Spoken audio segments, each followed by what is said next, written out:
আসসালামু আলাইকুম, আমি শাম্মী বলছি। আপনারা সবাই কেমন আছেন? আশা করি যে যেখানে আছেন ভালো আছেন, সুস্থ আছেন, আলহামদুলিল্লাহ। সকালে ঘুম থেকে উঠে নামাজ পড়ে একটু রেস্ট করে হাঁটাহাঁটি করে তারপরে এই যে আমি আর পলি এখন তো ঠান্ডার সময় বললাম একটু চা করো, কারণ বাসায় চা খাওয়া হয় না, কেউই চা খায় না, আমিও নিয়মিত চা খাই না। যেহেতু আজকে একটু ঠান্ডা ঠান্ডা কয়েকদিন হলো খুবই একটু মাথা ব্যথা করে, একটু চা খেয়ে একটু পেঁপে খেয়ে এই যে রান্না করতে চলে আসছি। আজকেও রান্না খুবই অল্প, কারণ মানুষ নাই। আমরা যে কয়জন মানুষ আছি, আমি, শাপলা, মেয়ে, ছেলে, বেশিরভাগই অসুস্থ হওয়ার পরের থেকে খেতে চায় না কেন যেন। আজকেও খুবই অল্প রান্না, যেহেতু বাসায় মানুষ খুবই কম। সবসময় তো থাকি শুধু আমি আর আমার মেয়ে, মানে স্পেশালভাবে কোনো মেহমান কোনো লোকজন না থাকলে এত রান্না প্রতিদিন তো রান্না থাকে না, খুব একটা বেশিও রান্না থাকে না। প্রতিদিন যে রান্না থাকে যেটা করি সেটাই আপনাদের সঙ্গে শেয়ার করি। অনেক সময় অনেক রান্না আগের রান্না করে রাখি, ভিডিও করে রাখি, সেইগুলোও আবার যখন ভিডিও করা হয় না আগেরগুলোও ছেড়ে দিই, এরকম আর কি। তো আজকে যে ভর্তা করব, আমি রসুন, কাঁচামরিচ, শুকনো মরিচ, পেঁয়াজ ভাজি করে উঠায় রাখছি। উঠায় এখন এই যে বেগুন ছিল একটা, বেগুন ভাজি করব, আলু একটা সেদ্ধ করছি, টমেটো ভাজি করে বেগুনের সঙ্গে আমি টমেটোটাও ভাজি করে নিচ্ছি। এটা একটা ভর্তা করব আমি।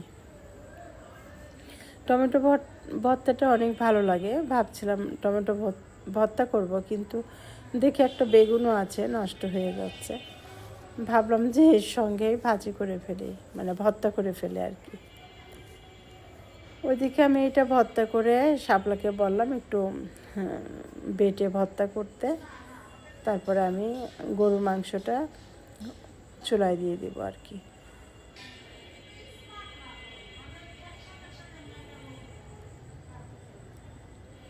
এই যে আমার ভাজিটা হয়ে গেছে, টমেটো একটু ভাজি করে নিলাম।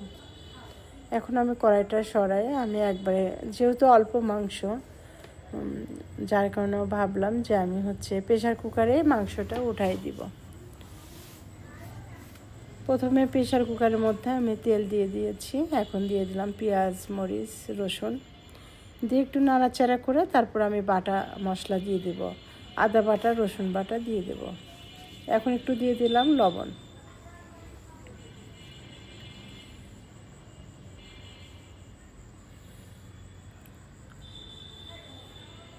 গরম মশলা, ডাল, ফল দিয়ে দিলাম এর মধ্যে।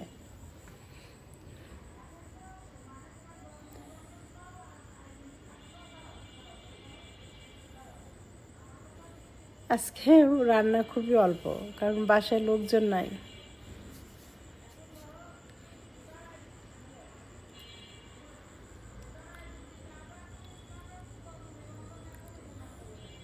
এখন আমি দিয়ে দেব বাটা মশলা,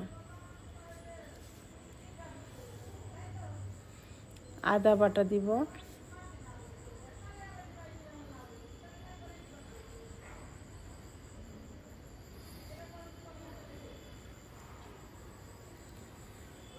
এই যে আমি এখন আদা বাটা দিয়ে দিলাম, রসুন বাটা, আদা বাটা, রসুন বাটা দিয়ে একটু নাড়াচাড়া দিয়ে এইবার আমি দিয়ে দিব গুঁড়া মশলা।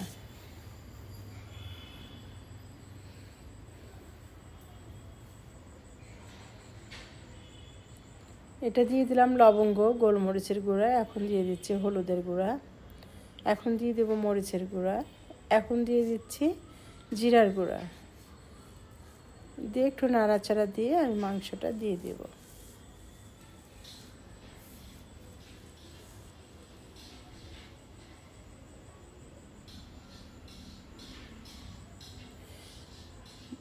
অল্প মাংস এমনিতেই সেদ্ধ হতে চায় না, মানে খুবই লেট হয়, ওই জন্য আমি অল্প মাংস হলে আমি প্রেশার কুকারের মধ্যে দিয়ে দিই। প্রেশার কুকারের মধ্যে একদম একবারে কষায় আমি শীষ দিয়ে দিই। আর অনেক মাংস রান্না হলে তখন পাতিলে সেদ্ধ হয়ে যায় আস্তে আস্তে।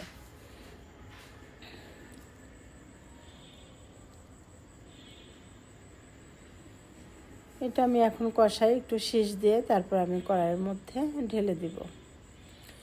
এই যে আপনারা সবাই জানেন যে একটা দুর্ঘটনা ঘটেছে আমাদের দেশে। গত শুক্রবারে ভূমিকম্প হয়েছে, শনিবারও 2বার ভূমিকম্প হয়েছে।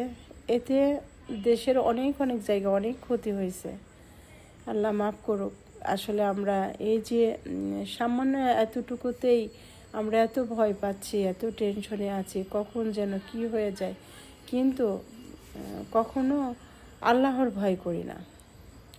যার কারণে আল্লাহ তাআলা আমাদের ছোট্ট ছোট্ট কিছু বিপদ আপদ দিয়ে, কিছু ভূমিকম্প, এই যে এখন যে ভূমিকম্পটা আল্লাহ দিচ্ছে, আসলে এটা এক ধরনের পরীক্ষা। আল্লাহ সতর্ক দিচ্ছে, সতর্ক জানাচ্ছে যে এখনও যারা আছে তারা যেন সবাই আল্লাহর ভয় পায়, আল্লাহকে যেন স্মরণ করে যে হ্যাঁ এক সময় আল্লাহ মানে আল্লাহ সবই করতে পারে। আল্লাহ চাইলে সবই করতে পারে। আল্লাহ যেন আমাদের সবাইকে তৌফিক দেয়, হেদায়েত করে, সবাইকে যেন আল্লাহ হেফাজতে রাখে। আমরা সবাই যেন আল্লাহর ভয় করি, সবাই যেন সবসময় আল্লাহকে স্মরণ করি, সবাই যেন আমরা ইমানের সাথে যেন আমরা চলতে পারি। সবাই ভালো থাকবেন, সুস্থ থাকবেন, সবসময় ভালো থাকার চেষ্টা করবেন।